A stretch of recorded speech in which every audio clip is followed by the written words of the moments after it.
They just cannot help themselves, and Americans will be suffering for it. Now, here's a question for you guys. Do you fish or maybe even farm? I'm talking in a recreational sense, okay?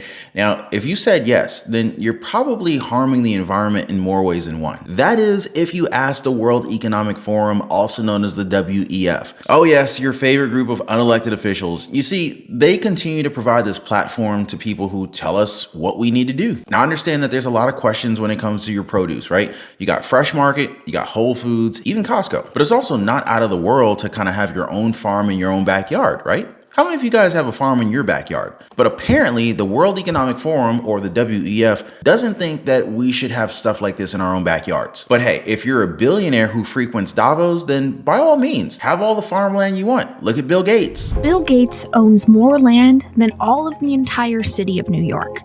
Jeff Bezos' land is double the amount, clocking in at 420,000 acres. John Malone, the largest private landowner in America, owns 2.2 million acres all by himself, a landmass slightly smaller than the island of Puerto Rico. America is enormous, yet 100 of the richest and largest private landowners in America own 1.86% of all the land available in the United States, the majority of their land being forests, ranches, and farmland. Analysts from all over the globe have questioned why these billionaires are buying up all of this land. Some say that it's an investment, while others say that they're just hoarding farmland. By the way, I just want to thank you guys for always hitting the like button for my videos. I really appreciate that. And thank you for always sharing these videos. It means the world to me. I totally appreciate you guys. But getting back on track, I'm gonna go ahead and leave the judgment to you guys in terms of whether these billionaires are actually utilizing this land, or are they just simply hoarding all of this land, all of this farmland, right? But let's get back to the World Economic Forum and what they believe when it comes to living a sustainable life. Check this out.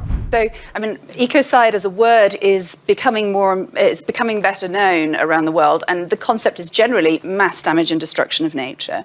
But legally speaking, what our organization and other collaborators aim to do is to have this recognized legally as a serious crime.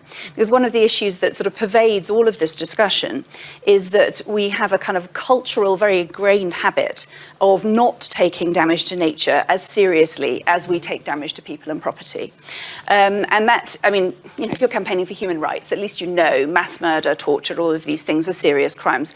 But there's no equivalent in the environmental space. And so, you know, unlike an international crime like genocide that involves a specific intent, with ecocide, what we see is actually what people are trying to do, what businesses are trying to do, is make money, is farm, is fish, is do all of these things that are producing energy and so on as well. But what's missing is the awareness and the conscience around the side effects, around the collateral damage that happens with that. All right, just so you guys know, ecocide is what they call the destruction of the natural environment, either deliberately or through negligent human action. Now, does this mean that we should just stop creating our own farms in our backyard? Well, if you ask the researchers from the University of Michigan, this is exactly what we should be doing, stopping it immediately. And it says right here that food from urban agriculture has a carbon footprint that is 6 times larger than that of a conventional produce. Really? I don't know about that. Urban agriculture is the practice of farming within a city setting, kind of like making a food system that's sustainable at the individual or household level. Basically, they don't want you to be independent. They want you to be dependent. So the problem is as you heard just a second ago, researchers argue about the carbon footprint that it's leaving on the earth. They also argue that the conventional agriculture is much more efficient compared to what we have at home. The business of farming is becoming more and more specialized.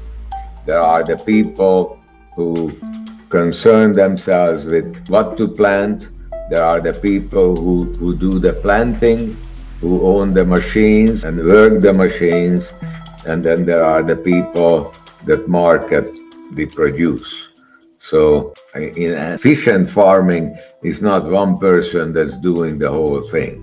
Now, I get it. There's no argument to be made if we're talking about efficiency, because not everybody owns farmland like billionaires like Bill Gates, nor do we have all the different types of machinery and all that extra stuff that the farms have. But to say that it's just completely outright wrong to try and look out for ourselves in terms of food and sustainability, Well, I don't know. I think that sounds a little bit off. What about you guys? Now, analysts have already pointed out that these Davos meetings have been very one-sided, meaning that we got to follow the rules that they set for these people, one of which is directly pointed at farmers. Toward vax, we're also rallying a broad coalition of governments around the world to advance this work. Japan, Norway, the United Kingdom, the Netherlands, as well as leading nonprofits and corporations. Just to cite one example, IBM is expanding access to its Open Harvest platform, which is using AI and climate modeling to deliver tailored farm and field management recommendations right to farmer cell phones. We have the capacity, as we're doing this with all of this technology, to literally map the soil any place in the world, any given field, to tell whether the soil is good, bad, deficient, and then to figure out how we can make it as productive as possible. Some say that this will help farmers, while others argue that it could instead control what farmers can and cannot do. Critics also say that the farmers have almost like a lifetime of knowledge when it comes to farmland, something that AI cannot match. However, the goal of the WEF and these leaders, they're mostly the same, right? To cut carbon emissions. One of the ways for them to be able to realize this goal is to get rid of fossil fuels. And this is why they're tweaking the language that they're using when it comes to talking to the public. So in recent years, phase out.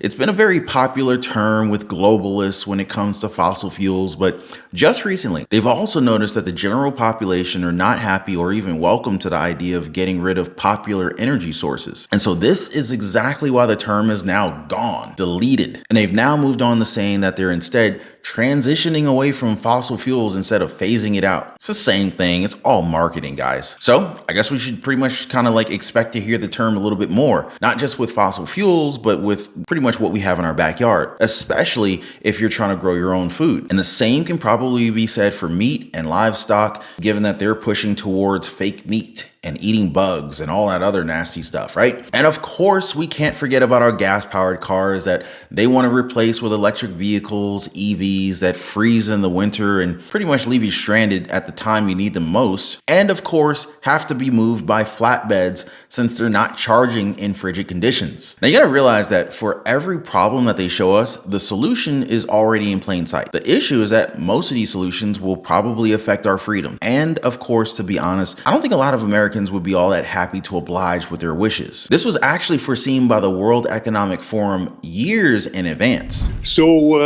we have to prepare for a more angry world, and how to prepare? It means to take the necessary action to create a fairer world. So what are you guys' thoughts on that? Now, before I go, I just want to thank you guys so much for hitting the like button. Thank you so much for subscribing and sharing all of my videos. I really appreciate you guys. It really helps out the channel a lot. And I'm going to see you guys on the next one. Y'all be safe.